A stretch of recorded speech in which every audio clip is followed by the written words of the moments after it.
આપણે મસાલેદાર કોયડા અનુસંધાને આવતીકાલે આપણે ચણા ચાટ બનાવવાનું હોય તો આજે અત્યારે આપણે આ ચણા ચોખ્ખા કરી લીધા છે અને હવે આ બધી દીકરીઓ એમાં ચણા નાખે છે તો હવે એ બધા ચણા અંદર નાખી દો અને પછી એમાં પાણી નાખી અને આપણે પલાળવા માટે આજે એને મૂકી દઈશું।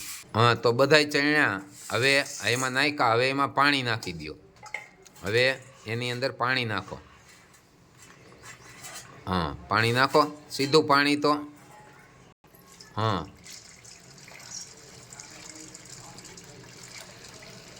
રેડી, હાલો।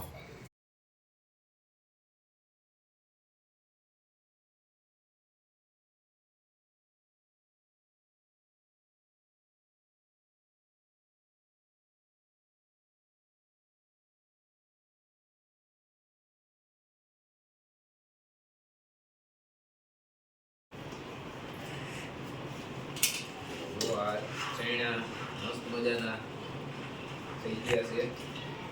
ડુંગળી નાખશું આપણે અંદર ધાણા નાખશું, લીંબુ નાખશું, આપણે અંદર સંચર પાવડર પણ નાખશું, ટમેટા પણ દીકરીઓ કાપી રહી છે, ટમેટા ધોઈને કમ્પ્લીટ રાખ્યા છે।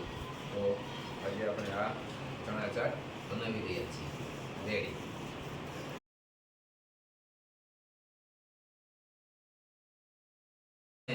આ ચણા ચાટ બનાવવાનું છે તો એના માટેના ચણા મસ્ત મજાના આપણે કાલે પલાળ્યા હતા તો મસ્ત મજાના પોગી અને અસલ મજાના થઈ ગયા છે। તો હવે એની અંદર આપણે ચણા ચાટ માટે આપણે ટમેટા કાટિંગ કર્યું છે, ટમેટા નાખશું અંદર, આપણે જરૂરત પૂરતા ટમેટા અંદર નાખી દઈએ। તો ટમેટા નાખ્યા, હવે એની અંદર આપણે ડુંગળીનું કટિંગ છે, ડુંગળીનું કટિંગ નાખી દઈશું। હવે એની અંદર આપણે ધાણા નાખ્યા, ધાણા આપણે લીલા ધાણા કરી દેવા છે એ નાખ્યા। હવે એની અંદર સંચર આપણે નાખશું, થોડું સંચર પાવડર, સંચર પાવડર આપણે સંચર પાવડર છે તો સંચર પાવડર પણ આપણે જરૂરિયાત પૂરતો અંદર નાખ્યો। હવે એની અંદર આપણે લીંબુનું પાણી છે, જો આપણે આ લીંબુનો રસ કાઢી નાખ્યો છે તો આ લીંબુનું પાણી છે, લીંબુનું પાણી પણ અંદર આપણે ઉમેરીશું। હવે એની અંદર આપણે આ જરૂરિયાત મીઠું નાખીશું। તો આવી રીતે આપણે હવે આ આપણે બધા બાળકોને આ ટેસ્ટ કરાવશું।